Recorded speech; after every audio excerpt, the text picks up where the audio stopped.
Hi, this is John Rowell for the Rowell Report. Today is Tuesday, December 9th, 2025, and I will repeat as often as I can, whenever I can, cause effect. If we are going to be analyzing why societies collapse, we need to analyze cause effect. Now, if you're going to take problems in society, whether it's why businesses are collapsing, why there's drug addiction, why people feel lonely and they do stupid things that are antisocial, or why aren't people finding proper jobs? Why aren't there funds for benefits in society? Now, to take all of that and hang that around the neck of the immigrant, whether they're documented or undocumented, I think is unfair. In many cases, the immigrants have arrived recently to different countries, whether you're talking about the United States or you're talking about Europe, and a lot of the problems that these countries are experiencing have their roots long before the immigrants arrived into this society. So if we take a look like at a country such as Germany, here's a video put out by German in Venice. He is a man born in Germany who lives in California and primarily makes videos about California and what goes on there. But he went back to his hometown in Germany and Krefeld and documented all the economic downturn that his town has experienced, all the graffiti, the boarded up stores, all the societal issues that are starting to hit Germany. So, we can go through and try to understand why the German businesses, why the German economy is slowing down, why is there so much angst in Germany about jobs and income and the future. But it's very difficult to pin that down to the immigrants. And I think when President Trump made the claim that the societies are deteriorating, they're losing their identities, and then hanging that on the necks of the immigrants, I think is unfair. We really need to do a deep analysis of what is the current situation in these different countries and what is the history, what are the causes that have led to that. So cause effect, that has to be the primary analysis, rather than taking the immigrant who comes into a society. They're really not making decisions about where public funds are dedicated, about public policy, about laws. They're just trying to learn the language. They're trying to be able to get into the job market, to maybe start a business. So they're not even participating in those decisions, which in the end affects what you see there. Boarded up businesses, people without hope, graffiti everywhere. And then if you go to Germany, as far as religion goes, depending on what part of Germany you're talking about, you could see a very high level of atheism or no religious affiliation. And that's not necessarily because the immigrants decided to leave Iraq or Syria or wherever and go to Germany. This was a situation that has existed for quite some time. You'll see here the red is mostly atheist or no religious affiliation. This is what used to be East Germany. The south of Germany is Catholic. The north of Germany basically is Protestant. And this is a leftover from some very old history. So this has little to do with immigrants who arrived to Germany. We have another video here. In fact, this video here is about the religious affiliations and why things are the way they are. This is from Deutsche Welle, Euromax. I'll leave the link below along with the other links. Here's this video, Deutsche Welle News, and the title of this video, Why Catholics Are Leaving the Church in Poland. So I'm sure as you go through all these videos, you'll see very little that little has to do with immigrants. So if people in a country are leaving Christianity or leaving their religion, you can say that that is not necessarily a societal disintegration, but some people certainly interpret it as such. So anyway, there would be causes for that, and this video tries to go into a few of those. But anyway, turning towards the United States, as far as drug addiction,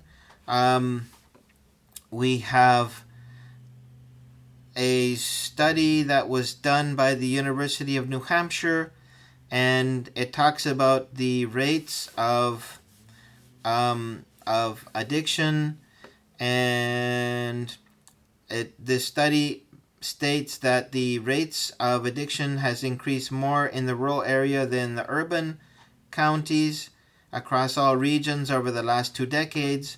In the last 20 years, the rate increased by 158% in large central metro areas like New York, Philadelphia, or whatever. 507% in large fringe metro areas, I guess the suburbs.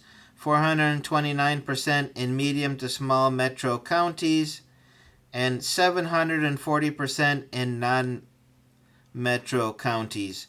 So the rural area has seen a rise of 740% in addiction, whereas the rate increased by 158% in cities. So basically, the rate in the rural areas has increased 5 times that of the cities. So anyway, why is this occurring? Why is this coming about? Again, this indicates a disintegration in society when you get these rates of addiction, and so you can't really take this and blame this on the immigrants or on China or whatever. There are causes, there are root causes in these areas, and in order to solve this problem, you need to address the base problems that are causing all this addiction. And again, we talk about loneliness. What is causing our epidemic of loneliness, and how can we fix it? So we go down this study. This is from Harvard Graduate School of Education. Who is lonely? So it goes through that. What does it feel like to be lonely? Of course, everyone kind of familiar with that. But here is the crux of the study. What are some of the leading causes of loneliness in America, according to all who were surveyed? Technology, 73%. Is insufficient time with family, 66%. People are overworked or too busy or tired, 62%. Mental health challenges that harm relationship with others, 60%. Living in a society that is too individualistic, 58%. So, the top causes of loneliness in America: technology, 73%. Insufficient time with family, 66%.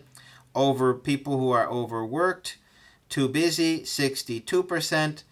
So there are problems with what is causing loneliness. Again, would you take this problem of loneliness in America, many of which leads to addiction or other problems, would you take that and blame immigrants for that? No.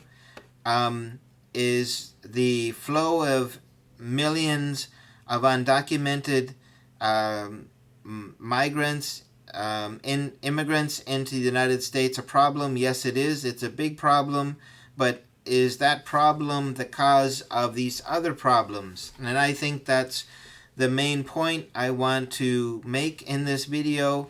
Now, President Trump was talking about disintegration in Europe, the lack of values. He also talked about the lack of freedom of speech.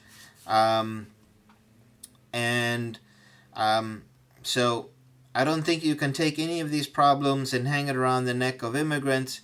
Now, are immigrants doing the drunk driving? Are they driving without a license, driving without insurance? Are some of them criminals? Yes, of course. Are they causing the social disintegration of the problems in society?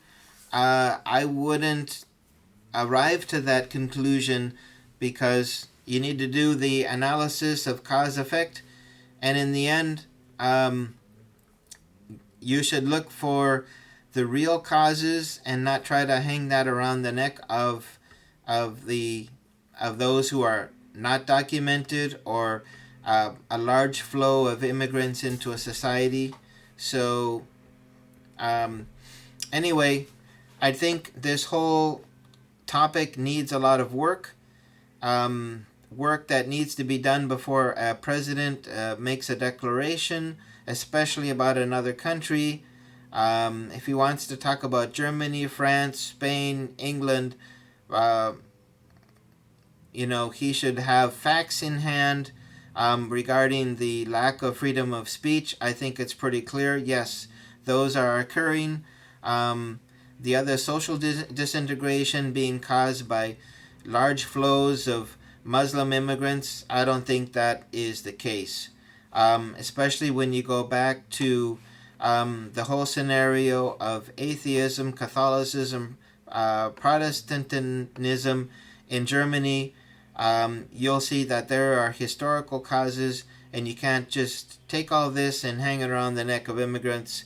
That would be unfortunate and unfair. So anyway, I will leave it there. And someone did say, do you house illegal immigrants in your house? Of course not. And I believe in legal immigration, and people should do things through the whole process, that as long as it takes, and they need to follow instructions that are given to them. And if they're not approved, they're not approved. So anyway, but I don't think that by not blaming the immigrants for many of the social problems, I'm not approving of illegal immigration. And I think we need to go back to this whole thing of cause effect, and you need to take a look at the real root causes, and that is the job of the politicians, the community leaders, and they need to analyze that and address it, rather than just looking for some easy fix-all responsible for all these problems, because in fact, if you were to find every single undocumented migrant in the United States and return them to their home country, you wouldn't have resolved the root problems in those countries, whether it's the U.S., Germany, France, or anywhere else. So anyway, I think we need to be honest, and I think we need to really look hard and find these causes, and not look for some easy cause, potential cause to blame, when this isn't even the case. So anyway, I'll leave it there, and thanks again for joining me today on Tuesday, December 9th. If you have any comments to make, please do so below. I like all the comments, even the negative ones. Please be respectful, and I will try to answer as many as I can, but sometimes there's just too many. I can't answer them all. I think the conversation is good, but always go back to cause effect. What is the true cause? And then once you find the true cause, then you can resolve it. But while you look somewhere else for something that isn't the cause, then no matter what you do, even if you address that, you'll never fix the problem and it'll continue on. So that is my report for today. So have a great day, and I'll look forward to seeing you at the next one. Bye bye.